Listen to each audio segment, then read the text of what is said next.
السلام علیکم ورحمۃ اللہ وبرکاتہ، نحمده ونصلی علی رسولہ الکریم، اما بعد فاعوذ باللہ من الشیطان الرجیم، بسم اللہ الرحمن الرحیم، رب اشرح لی صدری ویسر لی امری واحلل عقدۃ من لسانی یفقهوا قولی۔ لو أنزلنا هذا القرآن على جبل لرأيته خاشعا متصدعا من خشية الله وتلك الأمثال نضربها للناس لعلهم يتفكرون۔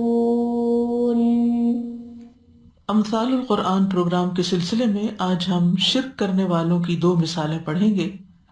پہلی مثال سورۃ الروم کی آیت نمبر 28 ہے۔ ارشاد باری تعالیٰ ہے، ضرب لكم مثلا من أنفسكم هل لكم مما ملكت أيمانكم من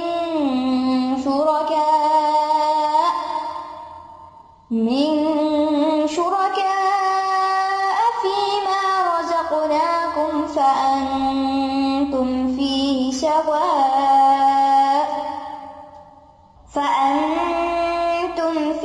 سواء تخافونهم كخيفتكم أنفسكم كذلك نفصل الآيات لقوم يعقلون۔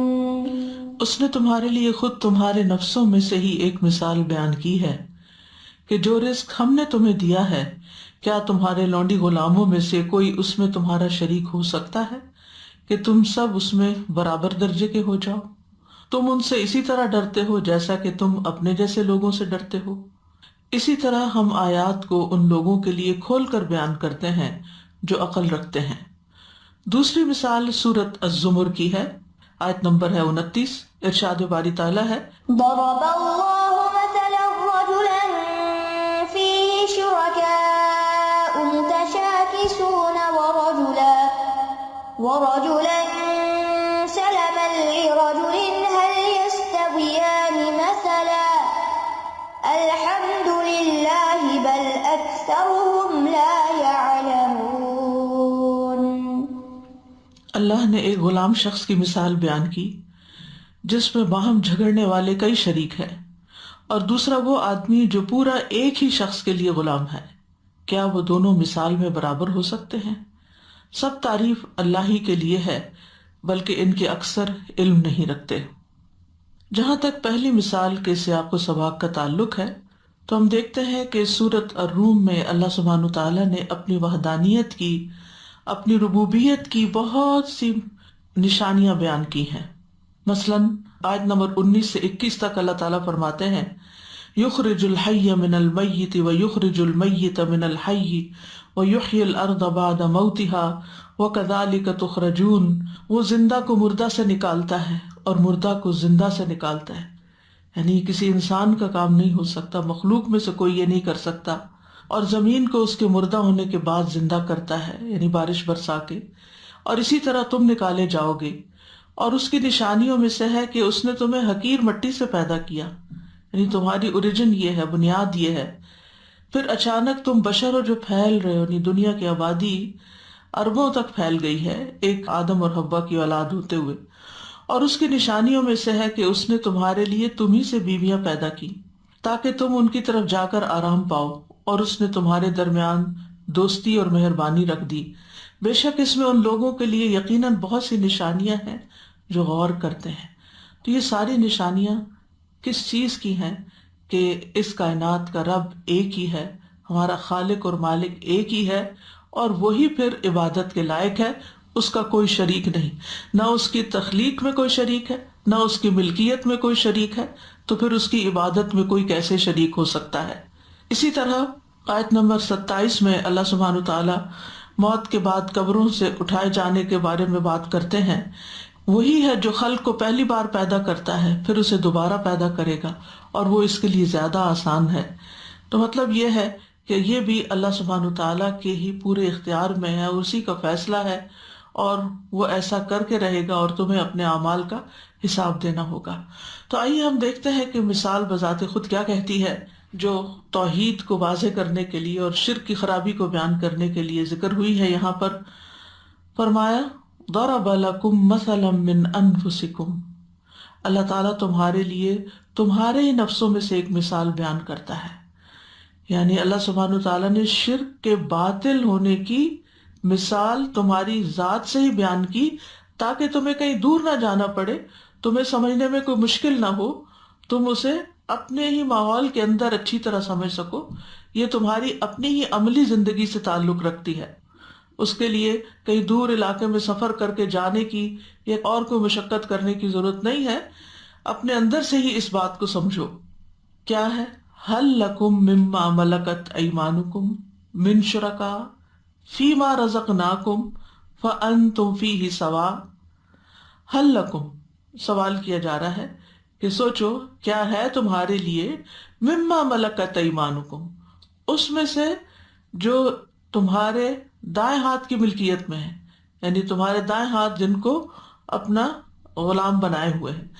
ایمان جو ہے یہ یمین کی جمع ہے، یمین کہتے ہیں دائیں ہاتھ کو، اور عربوں میں ملکیت کے لیے یہ محاورہ بولا جاتا تھا، یہ لفظ استعمال کیا جاتا تھا، کیونکہ انسان اپنے بہت سے کام اور خاص طور پر جس چیز کو اپنے کنٹرول میں لینا ہو، قبضے میں لینا ہو، اس کے لیے دائیں ہاتھ استعمال کرتا ہے، تو اس لیے دائیں ہاتھ کی طرف اس کو منسوب کیا گیا۔ اور ویسے بھی دونوں ہاتھوں میں سے جو شرف حاصل ہے وہ دائیں ہاتھ کو ہے۔ تو مراد یہاں پر غلام ہے، یعنی کیا تمہارے غلاموں میں سے کوئی شریک ہو سکتے ہیں؟ من شرکا، شرکا کا لفظ شریک کی جمع ہے، اور شرک یا مشارکہ کہتے ہیں دو ملکیتوں کو باہم ملا دینا، یعنی ایک چیز کے دو مالک ہونا مشترک طور پر، جیسے بزنس پارٹنر وغیرہ ہوتے ہیں تو بھی شریک کہلاتے ہیں۔ اسی طرح بیوی کو بھی شریکت الحیات کہا جاتا ہے کہ وہ زندگی میں اس کے ساتھ شریک ہے، بہت سے معاملات شوہر اور بیوی کے درمیان مشترک ہیں۔ تو ایک چیز میں دو یا دو سے زیادہ لوگوں کے شریک ہونے کے لیے لفظ استعمال ہوتا ہے، خواہ وہ مادی معنوں میں ہو یا مانوی معنوں میں ہو۔ اور اسی طرح کسی کو شریک بنا لینے کے لیے آتا ہے اشرکتہ فی ھذا، کہ میں نے اس کو اس چیز میں شریک کر لیا ہے، جیسے موسیٰ علیہ السلام نے دعا کی تھی اپنے بھائی ہارون کے لیے، وَأَشْرِكْهُ فِي أَمْرِي، کہ اس کو میرے کام میں میرا شریک بنا دے۔ تو یہاں پر ہے وہ شرکاء ہے فیما رزقناکم، اس میں جو ہم نے تمہیں رزق دیا ہے، یعنی تمہارے مال، یعنی تمہارے غلام تمہارے مال میں تمہارے شریک کبھی ہوا کرتے ہیں، اس میں کبھی وہ پارٹنرز بنتے ہیں، تمہارے حصہ دار بنتے ہیں، اس حد تک کہ فَأَنْتُمْ فِيهِ سَوَاء، کہ تم دونوں باہم برابر ہو جاؤ، برابر کے حصے دار ہو جاؤ، برابر کے شریک ہو۔ سوا کا لفظ جو ہے نا مساوات سے ہے، اور اس کا روٹ سین واو یا ہے۔ سوی یا سوا کبھی وصف کے طور پر آتا ہے، کبھی ظرف کے طور پر آتا ہے، اور اس میں آپ دیکھیے کہ کسی بھی نقطے سے جب دو طرف چیزیں برابر ہو جاتی ہیں تو وہ جو نقطہ ہے وہ درمیان میں آ جاتا ہے دو سائڈوں کے، تو وہ دونوں طرف سے جو چیز ہے وہ اس کے برابر ہوتی ہے، تو پھر معتدل یا متوسط کے معنوں میں بھی یہ لفظ آتا ہے۔ بہرحال یہاں مراد یہ ہے کہ یہ مثال ان لوگوں کے لیے دی گئی ہے کہ جو اللہ کی مخلوق میں سے کسی مخلوق کو اللہ کا شریک بناتے ہیں، چاہے وہ جن ہوں، فرشتے ہوں، انسان ہوں، پتھر ہوں، درخت ہوں، حیوان ہوں، تو اس میں ان کا حال یہ ہے کہ خود اپنے مال میں سے، جو کہ ان کا اپنا نہیں، فیما رزقناکم، جو اللہ نے ان کو دیا ہے، اس میں وہ اپنے نوکروں یا غلاموں یا اپنے امپلائیز کو شریک نہیں کرتے۔ تو پھر یہ کیسے کہ وہ اللہ کی مخلوق کو اللہ کا شریک بنا دے؟ یعنی ان کا یہ رویہ بہت ہی عجیب ہے کہ جو اپنا شریک اپنے غلام کو نہیں بناتے، جو کہ اسٹیٹس میں ان سے کم ہے، تو وہ ساری مخلوق کو جو اللہ نے خود بنائی ہے اس کو اللہ کا شریک کیسے بنا دیتے ہیں، کیوں کر بنا دیتے ہیں؟ اور یہ مال جو ان کے پاس ہے وہ تو ان کا اپنا بھی نہیں ہے، وہ تو اللہ نے ان کو دیا ہے، اس میں بھی وہ پسند نہیں کرتے۔ تو کہاں یہ کہ جو اللہ رب العالمین ہر چیز کا کلی طور پر مالک ہے، جس کا کوئی شریک ہے ہی نہیں وہ کیسے شراکت کو پسند کرے گا؟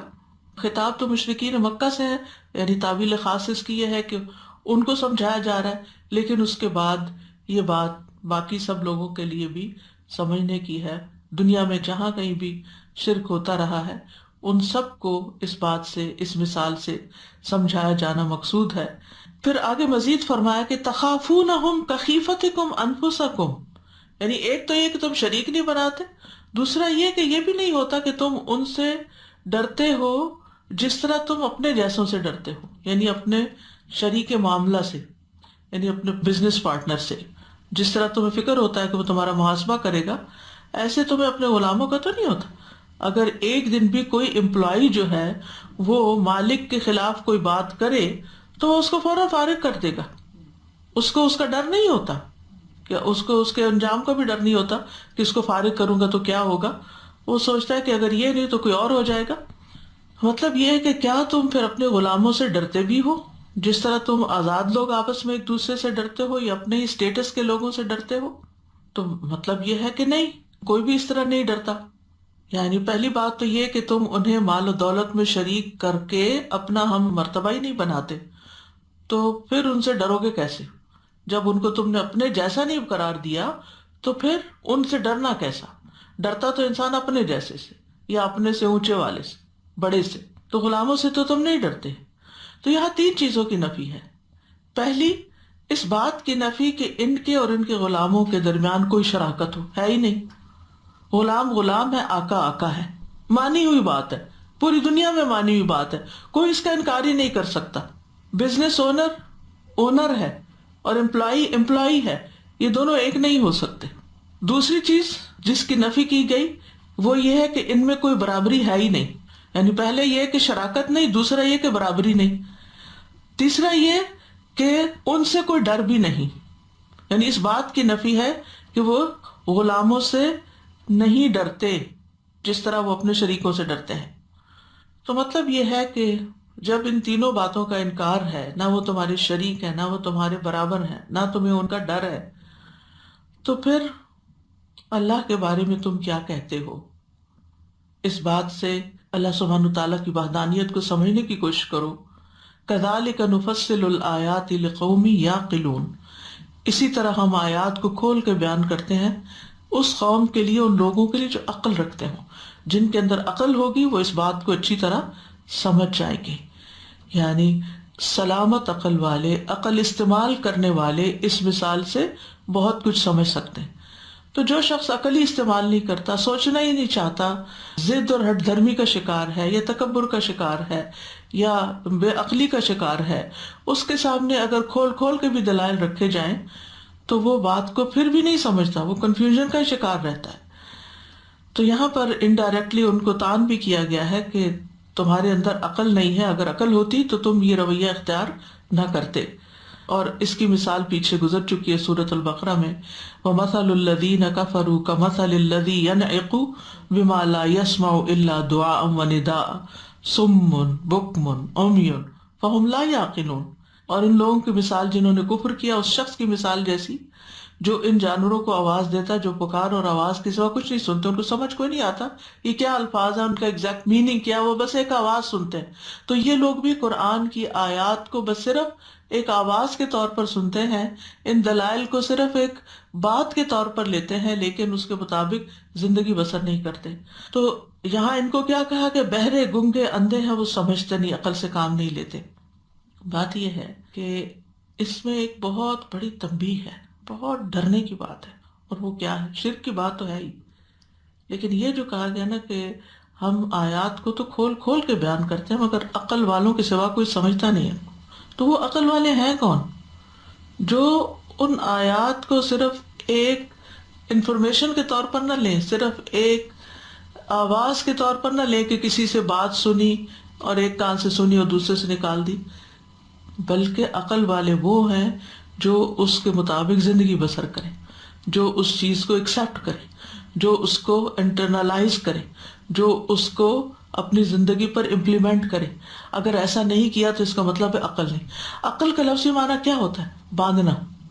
ایک شخص نبی صلی اللہ علیہ وسلم کے پاس آیا اور اس نے کہا کہ کیا میں اپنی سواری باندھ کے آؤں یا کھلی چھوڑ دوں، توکل کروں؟ تو آپ نے فرمایا ایک خل و توکل، پہلے باندھو اس کو۔ تو عقل کا لغوی معنی وہ باندھنے کے معنی میں بھی ہوتا ہے، کیونکہ جیسے ہم کوئی بھی علم لیتے ہیں نا تو عقل اس کو سمجھ کر باندھ لے، پلے باندھنا جیسے کہتے ہیں، یہ بھی محاورے اسی سے بنے ہوئے ہیں، پلے باندھنا۔ تو عقل مند لوگ ہی بات کو سمجھ کر پھر اس کے مطابق اپنی زندگی بدل لیتے ہیں، اور جو علم حاصل کرے اور پڑھے لیکن کوئی بات نہ سمجھے اور نہ اس کے اوپر عمل کرے تو وہ حیوانوں کی طرح ہی ہیں، وہ جانوروں کی طرح ہی ہیں۔ ان میں اور جانوروں میں کوئی فرق نہیں رہ جاتا، کیونکہ جانور بھی محض آواز سنتے ہیں اور یہ بھی محض آوازیں سن رہے ہیں، کوئی اس کا لیکچر سن رہا ہے، کوئی اس اسپیکر کو سن رہا ہے، کوئی یہاں کی بات سن رہا ہے، اور عملی زندگی بالکل ویسے ہی ہے جیسے ان سب باتوں کے سننے جاننے سے پہلے کی تھی۔ یعنی تبدیلی کوئی نہیں آئی، نہ سوچ میں، نہ قول میں، نہ عمل میں، نہ فعل میں، کسی چیز میں نہیں۔ وہی جاہلیت والی باتیں، وہی جاہلیت والے طریقے، جاہلیت والی سوچیں، جاہلیت والے رسم و رواج، جاہلیت والی ہی سارے طور طریقے، یا جیسے دنیا کے باقی لوگ جنہوں نے قرآن نہیں پڑھا یا اللہ کی بات نہیں سمجھی، جو کچھ وہ کرتے ہیں یہ بھی بیان ہی وہی کچھ کر رہے ہیں، انہی پیمانوں کے مطابق اپنی زندگی بسر کر رہے ہیں۔ تو اس کا مطلب ہے عقل کوئی نہیں۔ اگر عقل ہوتی تو پھر تو کچھ تبدیلی نظر آتی۔ تو اللہ سبحانہ تعالیٰ نے تو کوئی کسر نہیں چھوڑی کہ بات سمجھائیں، لیکن سمجھتا وہی ہے جو عقل رکھتا ہو اور پھر اس شرک سے باز آ جائے۔ یعنی وقتی طور پر ایک دلیل کو سن کے بندہ کہتا ہاں نہیں برابر تو نہیں ہو سکتا، کیسے برابر ہو سکتے ہیں، مالک مالک ہے، نوکر نوکر ہے، برابر تو ہو ہی نہیں سکتا، ہی بہت بڑا فرق ہے، حالانکہ وہ بھی دونوں انسان ہی ہیں۔ تو انسان ہوتے بھی صرف سٹیٹس کے فرق سے تمہیں فرق سمجھ آ رہا ہے، تو اللہ رب العزت کے لیے تو وَلَهُ الْمَثَلُ الْأَعْلَىٰ، اس جیسا تو کوئی ہے ہی نہیں، پھر کیسے تمہیں بات سمجھ نہیں آتی؟ تو مراد یہ ہے کہ اس آیت میں بنیادی طور پہ اللہ سبحانہ تعالیٰ نے شرک کی تردید کی ہے اور اس کے لیے انسانوں کی اپنی زندگیوں میں سے ایک مثال بیان کی، کیونکہ جو مثال ہماری اپنی لائف کی ہوتی ہے نا، وہ ایکسپیرینس جو ہے یا وہ جسے ہم ریلیٹ کر سکتے ہوں، وہ بات زیادہ بہتر طور پر سمجھ آتی ہے۔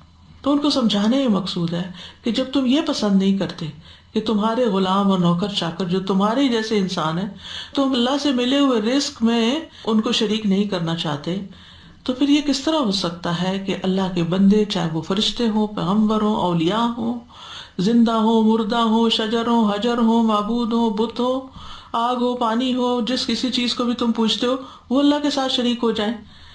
تو اگر پہلی بات نہیں ہو سکتی تو دوسری کیسے ہو سکتی؟ یعنی تمہارے مملوک تمہارے شریک نہیں ہو سکتے تو اللہ کی مخلوق اللہ کی شریک کہاں سے ہو سکتی ہے؟ کتنی سمپل سی بات ہے، لیکن وہ اس کو سمجھ کے نہیں دے رہے تھے۔ تو مشرکین خود بھی اعتراف کرتے تھے کہ ان کے جو بت ہیں یا ان کے جو معبود ہیں وہ بھی اللہ کی ملکیت ہے، یہ بھی کہتے تھے۔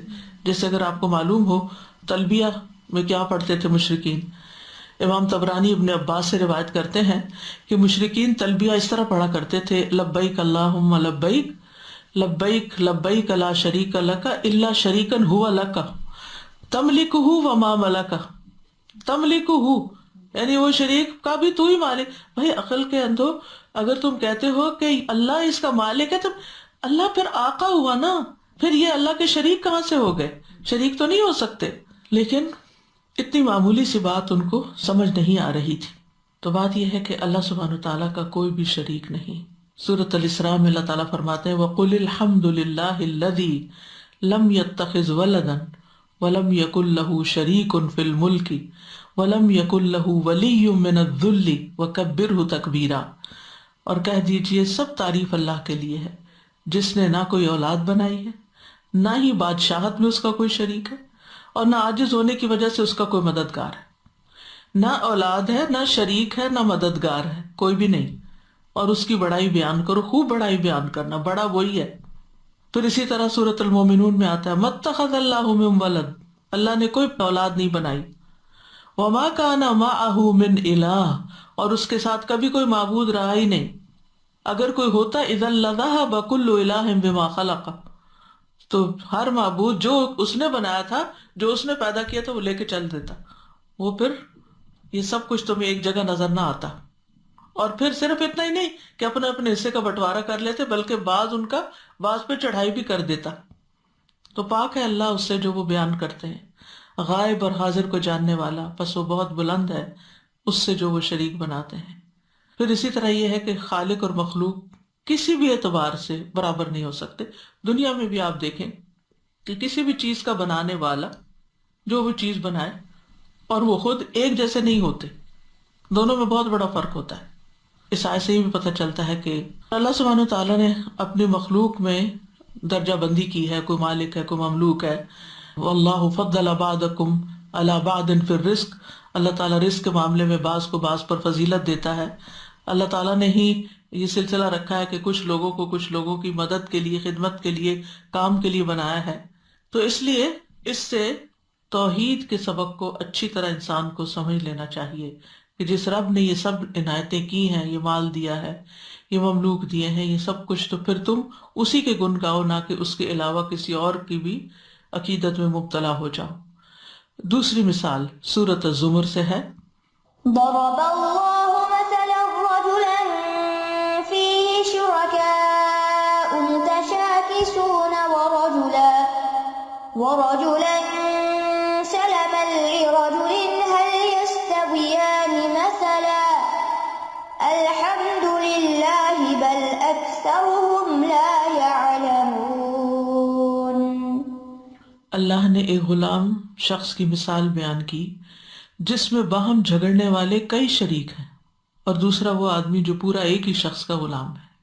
کیا یہ دونوں مثال میں برابر ہو سکتے ہیں؟ سب تعریف اللہ کے لیے، بلکہ ان کے اکثر علم نہیں رکھتے۔ سورۃ زمر کے 27 اور 28 میں اللہ سبحانہ وتعالیٰ فرماتے ہیں وَلَقَدْ ضَرَبْنَا لِلنَّاسِ فِي هَذَا الْقُرْآنِ مِنْ كُلِّ مَثَلٍ لَعَلَّهُمْ يَتَذَكَّرُونَ۔ آپ دیکھیں اللہ تعالیٰ فرما رہے ہیں کہ بلا شبہ ہم نے لوگوں کے لیے اس قرآن میں ہر طرح کی مثال بیان کی ہے تاکہ وہ نصیحت حاصل کریں۔ کہیں آتا ہے مثال بیان کی ہے تاکہ وہ سمجھیں، کہیں یہ کہ وہ عقل سے کام لیں، کہیں یہ کہ علم والے ہی سمجھتے ہیں ان مثالوں کو۔ واضح قرآن جس میں کوئی کجی نہیں تاکہ وہ بچ جائیں۔ اس کے بعد یہ بات فرمائی کہ اللہ سبحانہ وتعالیٰ یعنی پہلے مثالوں کا ذکر کیا کہ اللہ تعالیٰ مثالیں بیان کرتے تاکہ لوگ نصیحت پکڑیں، نصیحت حاصل کریں، اور اب مثال دی جا رہی کہ کیا نصیحت حاصل کرے۔ آئیے پہلے الفاظ کو دیکھتے ہیں۔ ضرب اللہ مثلا، اللہ تعالیٰ ایک مثال بیان کرتا ہے، ایک وصف بیان کرتا ہے، کیونکہ مثال سے بات زیادہ واضح ہوتی ہے۔ ایک چیز جو ذہن میں ہوتی ہے جب وہ ایک مادی شکل میں سامنے نظر آتی ہے تو اس کو سمجھنا آسان ہو جاتا ہے۔ مثال ہے رجلن، ایک شخص کی، ایک انسان ہے کوئی، فیہ شرکاء، اس میں کئی شریک ہیں، یعنی اس کی ملکیت میں کئی شریک ہیں، یعنی اس کے کئی مالک ہیں، کئی آقا ہیں۔ ایک شخص ایک وقت میں مثلاً 5 لوگوں کا غلام ہے مشترکہ۔ اچھا، ایسے ہوتا بھی تھا، اب بھی ہوتا ہے کہ ایک چیز میں کئی شریک ہوتے ہیں۔ یہ تو ایک عام سی بات ہے، مثلاً والدین فوت ہو جائیں تو جو وہ گھر چھوڑ کے جاتے ہیں اس میں سارے بہن بھائی شریک ہوتے ہیں۔ پھر کیا ہوتا ہے؟ شرکاء متشاکسون، وہ شریک جو آپس میں کھینچا تانی کرتے ہیں۔ رجل شکسن کہتے ہیں ضدی، بدخلق، جھگڑنے والا آدمی، اور متشاکس کا مطلب ہے تشاکس، ایک دوسرے سے ضد کرنا، ایک دوسرے سے جھگڑا کرنا، تنازع کرنا، برے اخلاق سے پیش آنا۔ اب سوچئے کہ وہ گھر جس میں 5 بہن بھائی آپس میں برابر کے شریک ہیں اور ہیں بھی بڑے بد اخلاق، تو اس پراپرٹی کا حال کیا ہوگا؟ اسی طرح اگر کوئی بھی چیز ایک سے زیادہ لوگ جس کے مالک بن جائے، اربوں کے ہاں صرف زمین مکان ہی نہیں، پراپرٹی وغیرہ ہی نہیں وراثت میں چھوڑی جاتی تھی، غلام بھی چھوڑے جاتے تھے۔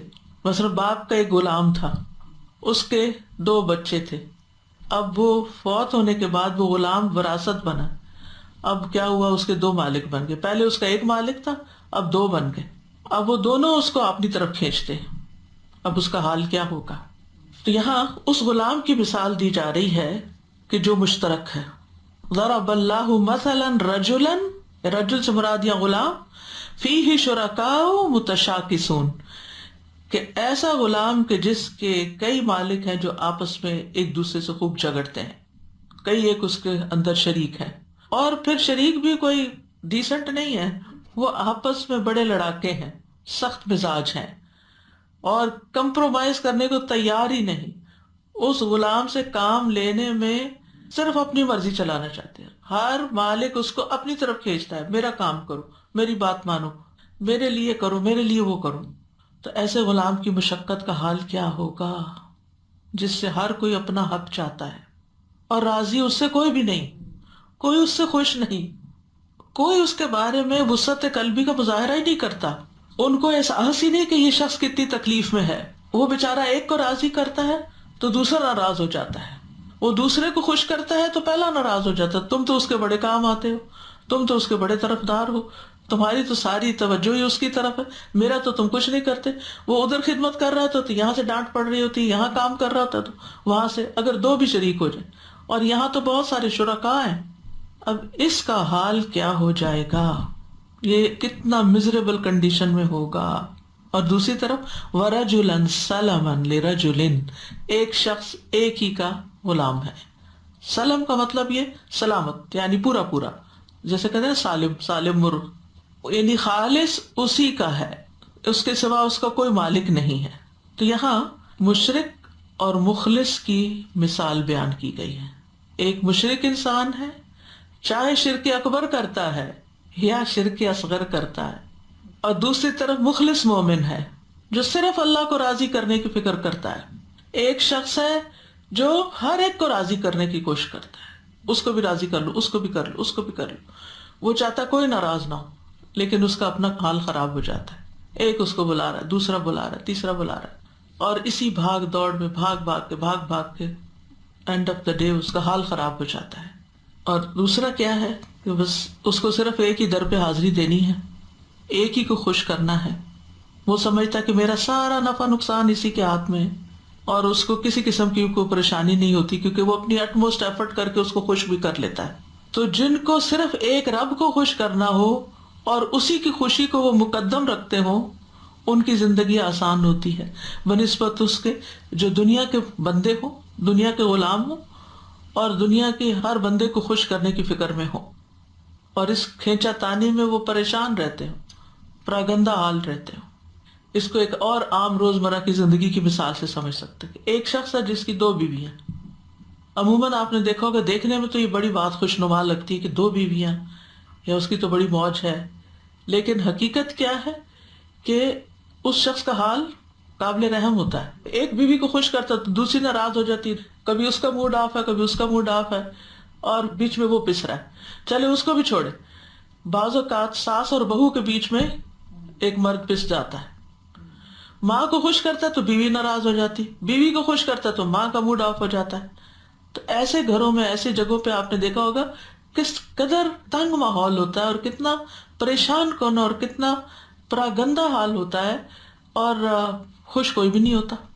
یعنی ایسا شخص قابل رحم ہوتا ہے کہ جسے ایک سے زیادہ لوگوں کو خوش کرنا پڑے بیک وقت، اور ان کے درمیان عدل کرنا پڑے. بعض اوقات بچوں کے ساتھ یہی صورتحال پیش آ جاتی کہ ایک بچہ کمزور ہے، بیمار ہے، آپ اس کو ذرا سی زیادہ توجہ دیتے ہیں تو دوسرا بچہ ناراض ہوتا ہے، آپ ہمیں تو پوچھتے ہی نہیں، آپ تو اس کو زیادہ پیار کرتے ہیں.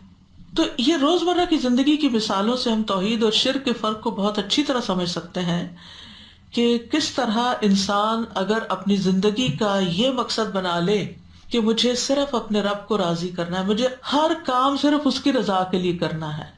اور وہ یہ کیوں کرتا ہے؟ اس لیے کہ اس کو یہ یقین ہوتا ہے کہ اصل مالک وہ ہے، شوہر کا مالک بھی وہی، بچوں کا مالک بھی وہی، اونر کا مالک بھی وہی، رزق کا مالک بھی وہی، عزت کا مالک بھی وہی، مالک الملک، وتعز من تشاء وتذل من تشاء. صحت، زندگی، ان دشمنوں کا بھی جو پریشان کرتے ہیں، ان لوگوں کا بھی جو بلیک میل کرتے ہیں، وہ جو دھمکیاں دیتے ہیں، سب کی پیشانی کے بال کس کے ہاتھ میں؟ ایک اللہ کے ہاتھ میں. اور الیہ یرجع الامر کلہ، سارے معاملات جاتے بھی اس کی طرف ہیں، ہر ایک کو کنٹرول میں بھی ہوئے رکھے ہوئے. لہٰذا ہمیں راضی بھی اس کو کرنے کی فکر کرنی چاہیے، عبادت بھی اسی کی، اور زندگی کے عام روزمرہ کے معاملات میں جو لین دین، تعلقات، صبر، شکر، عاجزی، جتنی بھی اچھی اخلاق کی باتیں، سب اس کی خاطر. ہمیں لوگوں سے نہیں ڈرنا کہ یہ ناراض ہو گیا تو میرا رزق بند ہو جائے گا، یہ ناراض ہو گیا تو پتہ نہیں کیا ہو جائے گا. اسی خوف میں مبتلا رہتے ہیں نا. یہی چیز تو ڈپریشن کا شکار کرتی ہے انسان، یہی چیز تو غمگین کرتی ہے کہ ہائے میں نے یہ بات کہہ دیا، پتہ نہیں اس نے مائنڈ نہ کر لیا. کچھ لوگ تو اسی جھگڑے میں پڑے رہتے ہیں، اس نے مائنڈ کر لیا ہوگا اور پھر وہ ان کے ذہن سے وہ خلل نکلتا ہی نہیں جب تک کہ وہ ایک وقت نہیں گزر جاتا. اسی خوف میں مبتلا رہتے ہیں. آپ نے جان بوجھ کے نہیں کیا کسی کو ناراض، اور نہ آپ کی نیت تھی. اگر خود سے کسی نے کچھ محسوس کر لیا، دے اس کو اس کا ٹائم، خود ہی ٹھیک ہو جائے گا. آپ اپنا معاملہ اللہ سبحانہ تعالیٰ سے درست رکھے، جس نے آپ کا حساب لینا ہے، جس کی طرف آپ نے لوٹ کے جانا ہے، جس نے آپ کو جزا سزا دینی ہے. اگر وہ راضی تو ہر چیز اپنی جگہ پہ آ جائے گی. پھر کسی چیز سے ڈرنے کی ضرورت نہیں، کسی چیز کی فکر کی ضرورت نہیں. پیچھے بھی ہم نے پڑھا یعنی کہ جو غیر اللہ کے سہارے لیتے ہیں وہ کیا ہے؟ مکڑی کے جال. مکڑی کا جالا ہے غیر اللہ کا سہارا، تو مکڑی کا گھر جو ہے وہ سب سے کمزور گھر ہوتا ہے. تو جو انسانوں پہ بھروسہ کرتا ہے کہ اگر میں نے اس کو ناراض کیا تو مجھے یہ جو فائدہ پہنچ رہا ہے نا یہ بند ہو جائے گا. ہاں ہو سکتا ہے وقتی طور پر ہو جائے، لیکن یہ یاد رکھیں یہ فائدہ اس کے ہاتھ میں نہیں ہے، یہ اللہ ہی نے اس کے دل میں ڈالا تو آپ کو دے رہا ہے. جس دن اللہ اس کا دل بدل دے گا وہ آپ کے کسی کام نہیں آئے گا. وَمَا بِكُم مِّن نِّعْمَةٍ فَمِنَ اللَّهِ، تمہارے پاس کوئی بھی جو نعمت ہے وہ اصل میں اللہ کی طرف سے. لیکن ہم سمجھتے ہیں کہ نہیں لوگ مالک ہیں ہمارے رزق کے یا ہمارے فائدے کے، اس لیے ہم لوگوں کو ناراض نہیں کرنا چاہتے، جس کے نتیجے میں ہم کیا کرتے ہیں کہ ہم ان کی مرضی کے کام کرتے رہتے ہیں اور اللہ کو ناراض کرتے رہتے ہیں. اس کو خوش کرنے کے لیے یہ کپڑے پہن لو، اس کو خوش کرنے کے لیے یہ حرام کام کر لو، لیکن اینڈ آف دا ڈے کوئی راضی بھی نہیں ہوتا. اللہ تعالیٰ فرماتے ہیں حل یستویان مثلا، کیا دونوں کی مثال برابر ہو سکتی ہے کہ جس کا ایک مالک ہو اور جس کے جھگڑنے والے بہت سے بد مزاج مالک ہوں؟ وہ برابر نہیں ہو سکتے. ایک معمولی عقل والا بھی کہے گا یہ کیسے برابر ہو سکتے؟ الحمدللہ، سوال کے جواب میں الحمدللہ کہا گیا، یعنی اوپر بات سمجھا کے ایک پاز دیا گیا کہ اگر تمہارے پاس کوئی جواب ہے تو دو، اور اگر کوئی جواب نہیں بنتا تم سے تو پھر یاد رکھو کہ الحمدللہ، اللہ کا شکر ہے کہ تم اپنے دلوں میں اس فرق کو محسوس کرتے ہو، اگرچہ اپنی زبان سے کہنے کی جرات نہیں رکھتے. تم زبان سے نہیں کہتے لیکن تمہارے دل بھی گواہی دے رہے ہیں کہ ہاں یہ حال برابر نہیں ہے. بل اکثرہم لا یعلمون، بلکہ ان کے اکثر علم نہیں رکھتے، اسی وجہ سے شرک کرتے ہیں. ان کے اکثر عقل نہیں رکھتے، سوچتے نہیں، یہی وجہ ہے شرک کرنے کی. تو بنیادی طور پر یہ مثال توحید اور شرک کے فرق کو واضح کرتی ہے، مشرک اور موحد کے فرق کو واضح کرتی ہے کہ ایک شخص جو کئی معبودوں کی عبادت کرتا ہے اور ان کا غلام بنا ہوا ہے اور ان کے آگے جھکا ہوا ہے، اور پھر وہ آپس میں بھی ایک نہیں ہے، کوئی کسی چیز کا حکم دیتا اور کوئی کسی چیز کا، تو نتیجتاً اس شخص کی زندگی حرام ہو جاتی ہے، اس کی زندگی تنگ ہو جاتی ہے. تو حضرت یوسف علیہ السلام نے بھی جب جیل میں توحید کی دعوت دی تھی اپنے ساتھیوں کو تو کیا کہا تھا؟ یا صاحبی السجن اارباب متفرقون خیر ام اللہ الواحد القہار. اے میرے قید خانے کے دو ساتھیوں، ذرا سوچو کیا متفرق رب، بہت سے رب بہتر ہے یا ایک ہی اللہ جو سب پہ غالب ہے؟ ایک اللہ. کتنی سمپل ہے توحید کی دعوت اور کتنی آسان ہے سمجھنی. تم اس کے سوا جن کی عبادت کرتے ہو وہ تو چند نام ہیں جو تم نے اور تمہارے باپ دادا نے رکھ لیے. اللہ نے ان کے بارے میں کوئی دلیل نہیں اتاری. حکم اللہ کے سوا کسی کا نہیں. ان الحکم الا للہ، اس نے حکم دیا ہے کہ تم اس کے سوا کسی کی عبادت نہ کرو. امر اللہ تعبدوا الا ایاہ ذالک الدین القیم، یہی سیدھا دین ہے. ولکن اکثر الناس لا یعلمون، لیکن اکثر لوگ جانتے نہیں ہیں. تو بنیادی طور پر دونوں مثالوں کے اندر توحید الوہیت کا اس بات ہے، یعنی اللہ کے الہ اور معبود ہونے کا ثبوت ہے. قرآن مجید کی بے شمار جگہوں پر اللہ سبحانہ وتعالیٰ کی وحدانیت کا ذکر پایا جاتا ہے. وَإِلَٰهُكُمْ إِلَٰهٌ وَاحِدٌ لَا إِلَٰهَ إِلَّا هُوَ الرَّحْمَٰنُ الرَّحِيمُ. سورۃ البقرہ میں آتا ہے تمہارا الہ ایک ہی الہ ہے، اس کے سوا کوئی الہ نہیں، وہ نہایت مہربان بڑا رحم کرنے والا ہے. سورۃ نساء میں آتا ہے انما اللہ الہ واحد سبحانہ ان یکون لہ ولد لہ ما فی السماوات وما فی الارض وکفی باللہ وکیلا. خالص توحید کی دعوت ہے، صرف اللہ اکیلا ہی الہ ہے اور وہ اس بات سے پاک ہے اس کی کوئی اولاد ہو. جو کچھ آسمانوں اور زمین میں ہے سب اسی کا ہے، اکیلا ہی کائنات کا نظام چلانے کے لیے کافی ہے۔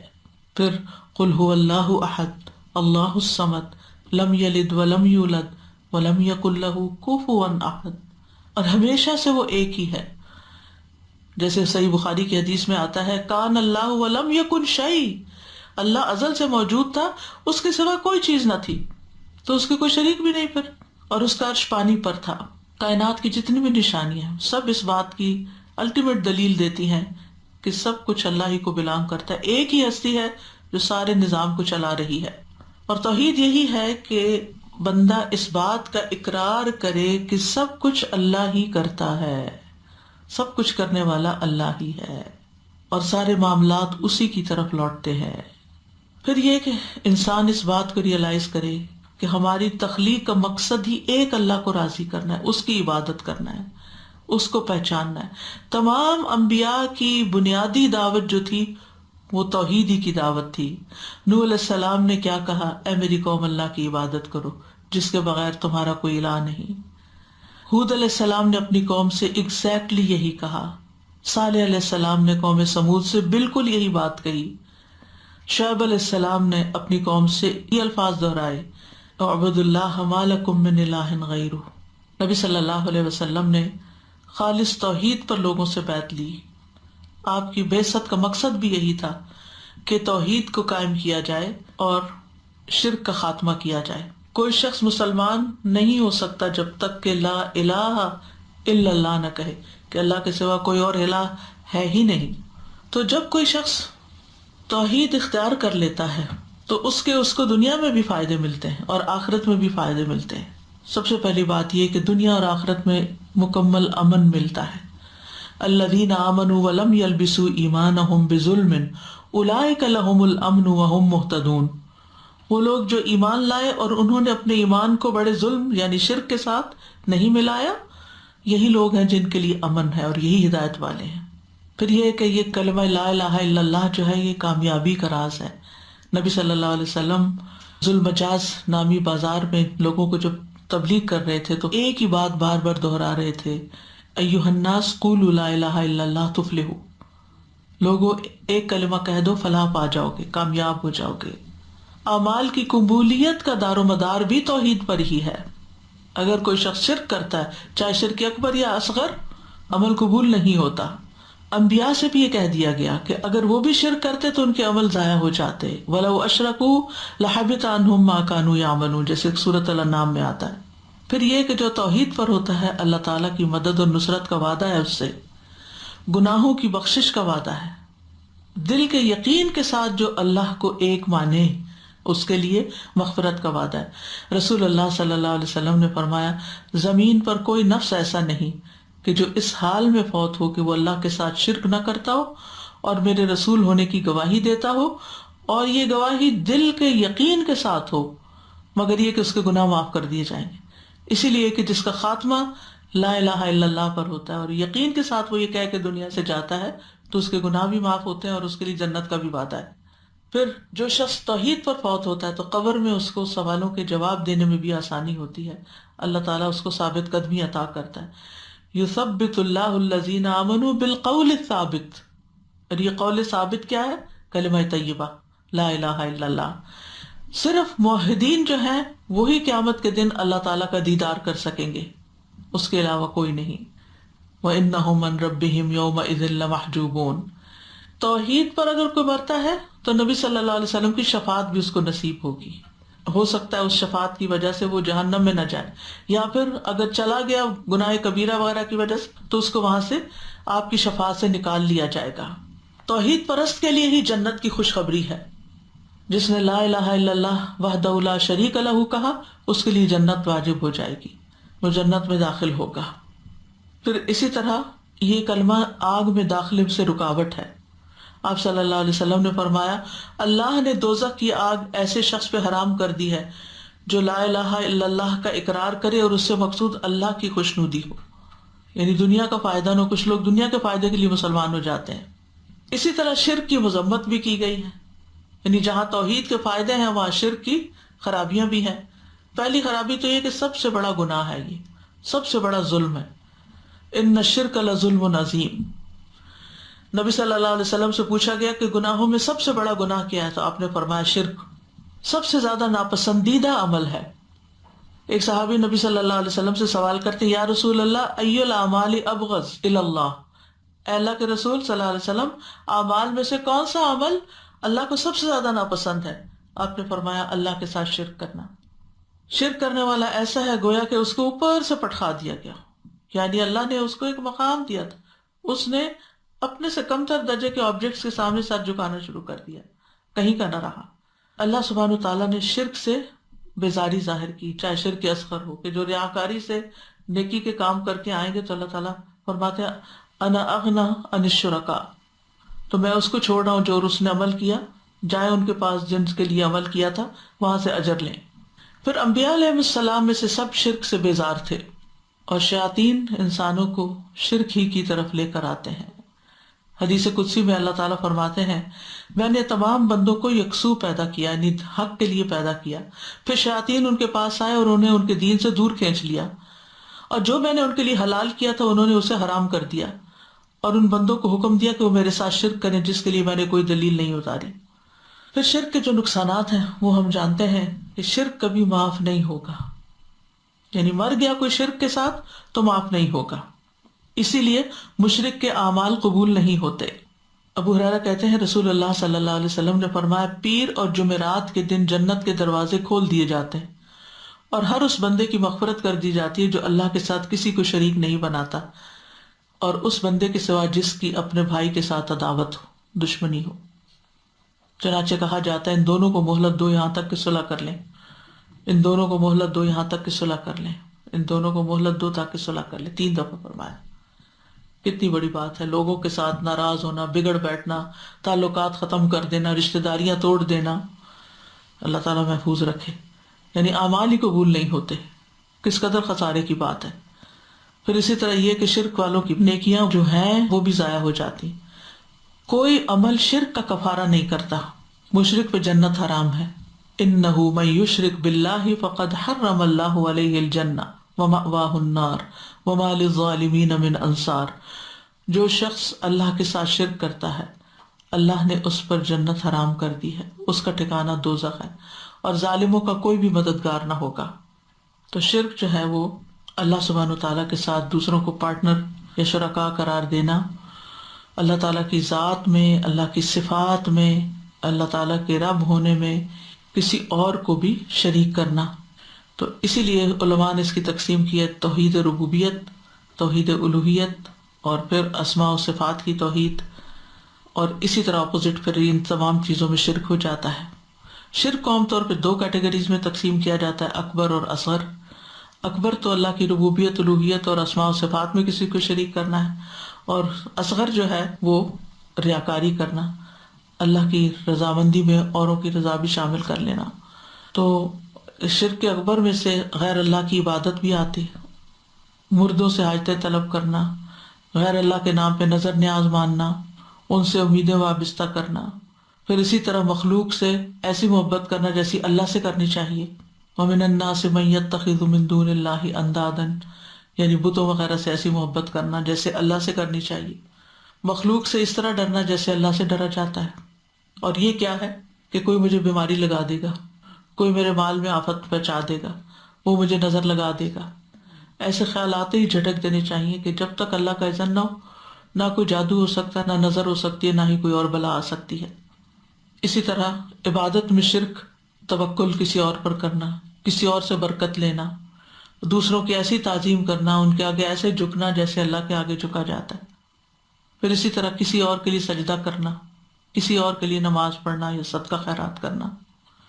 اور شرک اصغر میں ریاکاری ہے، اور ریاکاری کا نقصان ہم سمجھتے ہیں کہ نبی صلی اللہ علیہ وسلم نے فرمایا کہ اللہ عز و جل قیامت کے دن ان ریاکاروں سے فرمائے گا جب لوگوں کو ان کے اعمال کا بدلہ دیا جائے گا کہ جن کو دکھانے کے لیے تم یہ کام کرتے تھے ان کے پاس جاؤ اور دیکھو کہ ان کے پاس تمہارے لیے کیا بدلہ ہے۔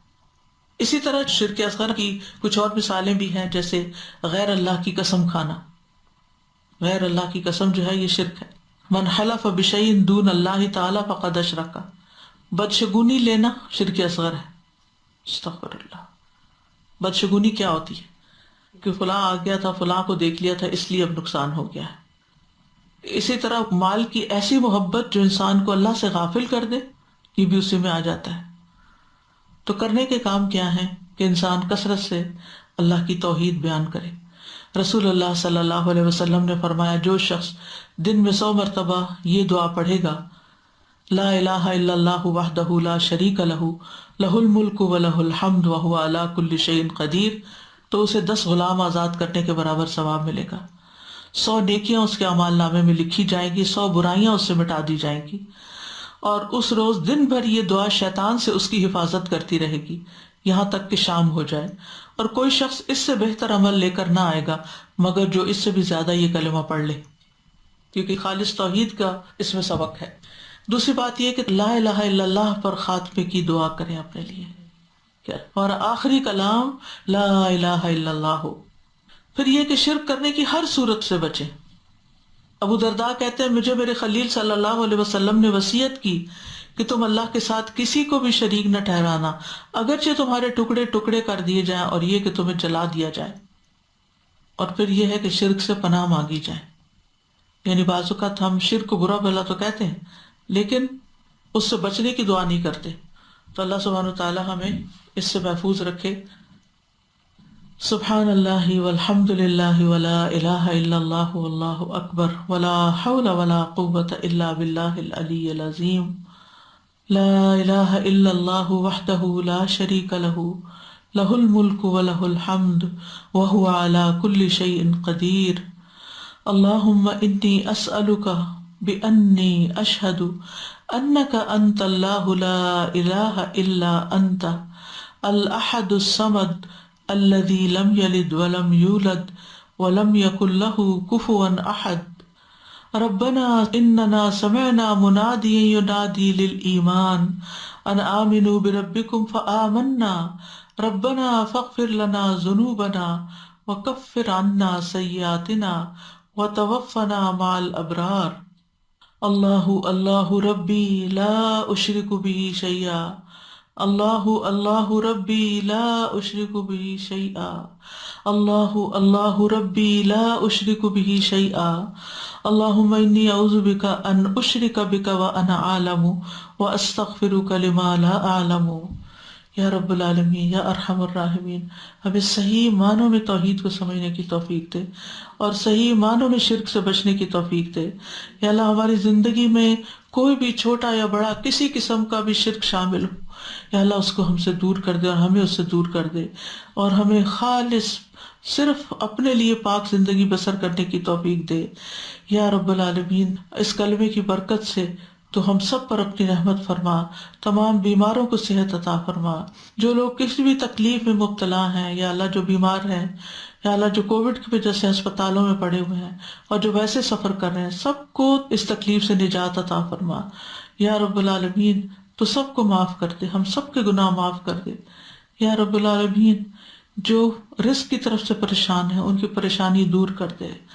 الذی اطعمہم من جوع وآمنہم من خوف، اللہ بھوک اور خوف کو مٹا دے۔ یا رب العالمین، ہمیں شکر گزار بندہ بنا لے۔ ربنا تقبل منا انک انت السمیع العلیم وتب علینا انک انت التواب الرحیم، وصلی اللہ تعالی علی خیر خلقہ محمد وعلی آلہ واصحابہ واہل بیتہ اجمعین برحمتک یا ارحم الراحمین۔ الہی آمین۔ لو أنزلنا هذا القرآن على جبل لرأيته خاشعا متصدعا من خشية الله وتلك الأمثال نضربها للناس لعلهم يتفكرون۔ میں نے یہ پوچھنا تھا کہ آپ نے بتایا کہ شیطان جو ہے وہ حلال کو حرام کرتا ہے، حلال کو حرام کرتا ہے، حلال کو حرام کرتا ہے، لیکن حرام کو کیسے حلال کرتا ہے؟ حرام کو کتنی حرام چیزیں ہیں جن کو وہ کہتا ہے کہ یہ تمہارے، جیسے وہ بحیرہ صاحبہ وغیرہ جو تھے بتوں کے نام پہ ذبح کرتے تھے، اس کی طرف شیطان نے تو ان کو لگایا تھا۔ بہت ساری چیزوں کو اہل عرب جو تھے وہ اپنے اوپر حرام کیے ہوئے تھے،